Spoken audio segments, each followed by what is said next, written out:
Assalamu alaikum 10th class. Hope all of you are fine. Today is Saturday 19 December 2020 and today our topic is acid rain and its effect of chapter number 14. Page number is 127. Page number 128 पे acid rain formation and it's effect की diagram given है। पहले diagram से करते हैं, उसके बाद read out करेंगे। तो पहला पॉइंट है sulphur dioxide and nitrogen oxide from exhaust of automobile and industrial unit. Industry में आपको पता है कि फॉसिल फ्यूल बर्न होते हैं, इसी तरह जो ऑटोमोबाइल्स हैं, व्हीकल्स हैं, इनमें भी फॉसिल फ्यूल यूज़ होते हैं। तो जब इनमें बर्निंग होगी, इनकी बर्निंग होगी इंडस्ट्री में या ऑटोमोबाइल्स में, तो उससे सल्फ़र के ऑक्साइड्स और नाइट्रोजन के ऑक्साइड एयर में रिलीज़ होते हैं। अब ये ऑक्साइड्स जो एयर पोल्यूटेंट्स हैं, ये इन्वायरमेंट में आ गए, एयर में आ गए, हमारे एटमॉस्फेयर में आ गए। द सेकेंड पॉइंट है the polluting gases travel long distance, they react with water to form acid. अब ये क्या करेंगे, ये पोल्यूटेंट जब इन्वायरमेंट में आ जाते हैं तो ये लॉन्ग डिस्टेंस ट्रैवल करते हैं, उसके बाद ये वाटर के साथ रिएक्ट करते हैं और ये एसिड बना देते हैं।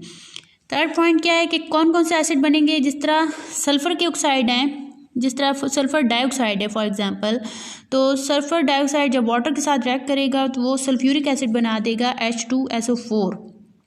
इसी तरह जो नाइट्रोजन ऑक्साइड्स हैं, जब वो वाटर के साथ रिएक्ट करेंगे तो वो नाइट्रिक एसिड बना देंगे HNO3 are present in clouds. अभी तो ये एसिड क्लाउड में प्रेजेंट है, लेकिन जैसे ही रेनफॉल होगी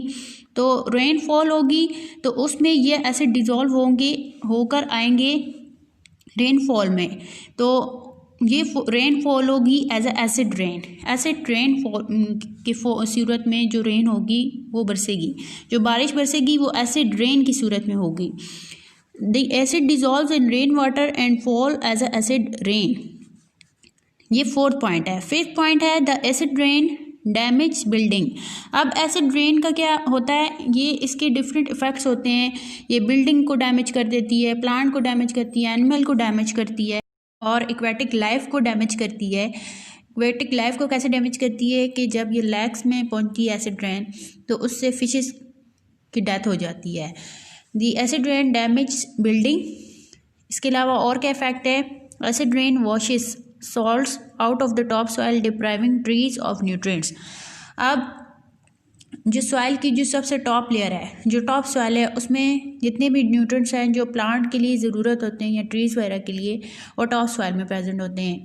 जब एसिड रेन क्या करती है, एसिड रेन वॉशेस कर देती है, रिमूव कर देती है वो सॉल्ट्स जो टॉप सॉइल में प्रेजेंट है, जिसकी वजह से ट्रीज़ के लिए उन न्यूट्रिएंट्स की कमी हो जाती है।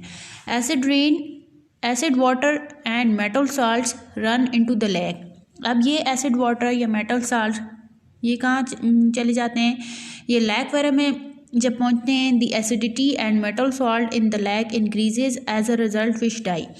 अब क्या होता है कि लेक की एसिडिटी इंक्रीज़ हो जाती है, यानी कि लेक वाटर क्या हो जाता है, एसिडिक हो जाता है, जिससे फिशेस की डेथ हो जाती है।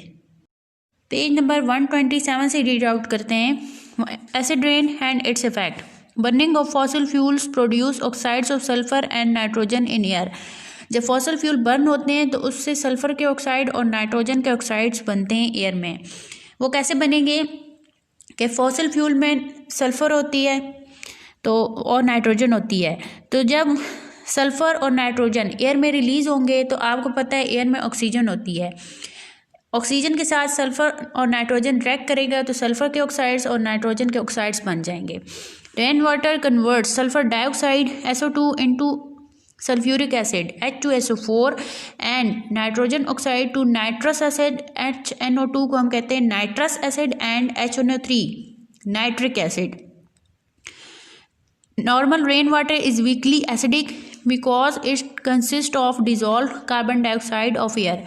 अब जो नॉर्मल रेन वाटर होता है उसमें तो एसिड नहीं होता, इसलिए वो वीकली एसिडिक होती है, क्योंकि इसमें सिर्फ जो नॉर्मल जो रेन होती है या रेन वाटर है उसमें सिर्फ कार्बन डाइऑक्साइड एयर से डिज़ोल्व होके आती है। It's pH is about 5.6 to 6। जो नॉर्मल रेन वाटर की pH है वो होती है, उसकी रेंज होती है 5.6 to 6 से, मतलब 5.6 से लेके 6 तक होती है। But rain water on dissolving air pollutants become more acidic and its pH reduces to 4। अब क्या होता है कि जब रेन वाटर में, जब ये एयर पोल्यूटेंट्स यानी कि सल्फ़र के ऑक्साइड्स और नाइट्रोजन के ऑक्साइड्स जब रेन वाटर में डिज़ोल्व होते हैं तो वो रेन वाटर एसिडिक हो जाती है और उसकी pH क्या हो जाती है, कम हो जाती है और pH हो जाती है 4। आपको पता है 7 न्यूट्रल होता है और 7 से कम जो वैल्यूज़ होती हैं वो सोल्यूशन की वैल्यू अगर 7 से कम हो तो सोल्यूशन उतना एसिडिक होता है। Thus, acid rain is formed on dissolving acidic air pollutants such as sulfur dioxide and nitrogen dioxide by rain water। अब यहाँ पर मैंने रिएक्शन लिखे हैं इस तरह, यह है कि सल्फ़र डाइऑक्साइड है, जब एयर में ऑक्सीजन प्रेजेंट है और वाटर भी प्रेजेंट है, रेन वाटर, ये सब रिएक्शन मिलेंगे तो उससे बन जाएगा H2SO4 सल्फ्यूरिक एसिड। इसी तरह नाइट्रोजन डाइऑक्साइड है, NO2 है, वो एयर में ऑक्सीजन के साथ और वाटर के साथ मिलेंगे तो वो नाइट्रिक एसिड बना देंगे। फिर ये एसिड वाटर में डिज़ोल्व होके आएंगे रेन वाटर में as a acid rain. These acid dissolve in rain water and damage soil, animals, plants and aquatic life. ये एसिड रेन वाटर में डिज़ोल्व होके आते हैं और ये डैमेज करते हैं सॉइल को, एनिमल को, प्लांट को और एक्वेटिक लाइफ जिस तरह फिशेज़ हैं। तो स्टूडेंट ये था आज का हमारा लेसन। इसकी आपने असाइनमेंट भी बनानी है और याद भी करना है। इसके अलावा हज़ाली मॉडल पेपर 10 केमिस्ट्री के चैप्टर नंबर 9 के शॉर्ट क्वेश्चन, एक्सरसाइज के short question according to your smart syllabus, जो हम क्लास में भी कर चुके हैं और हज़ाली मॉडल पेपर में भी गिवन है, पेज नंबर 17 एंड 18, वो आपने रिवाइज करने हैं। शॉर्ट क्वेश्चन है 2, 3, 5 to 9 एंड 11। Stay safe.